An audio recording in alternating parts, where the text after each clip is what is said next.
There is a path forward for a neglected Pearl City cemetery, but people working on converting Sunset Memorial Park into a solar farm caution it's going to take a long time to navigate all the necessary steps. Here's what needs to happen. Imagine photovoltaic panels covering the entire 5-acre graveyard. That's what the community is working towards for Sunset Memorial Park. The renewable energy will pay for the upkeep of the property.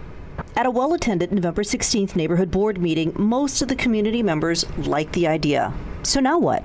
We're going to need to have a nonprofit that's willing to take on this idea of changing it into a solar farm.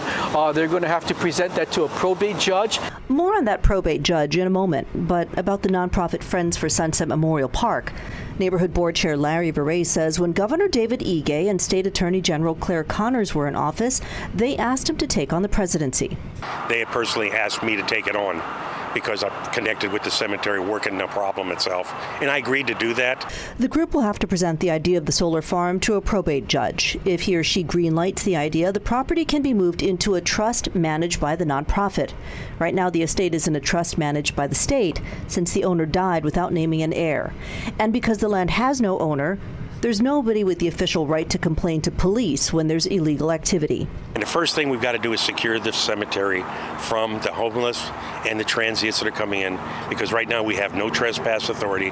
They're currently living in the mausoleum. After the land title is transferred to the nonprofit, law enforcement can legally clear squatters. Then you're going to have to start engaging who the developer is and the installations. Well, CAIG estimates we're at least 2 years away from erecting panels. The solar panels will be 10 feet above the grave sites with ample room for people to walk under them. And if you think it's easier for the families to just exhume their loved ones and bury them at a better maintained cemetery. Just to remove a body with the proper permit is $6,000. The State Department of Commerce and Consumers Affairs oversees that. Wakai says he's hopeful about this solution, though, and should it go smoothly, he hopes to apply this model to the 6 cemeteries the state does own.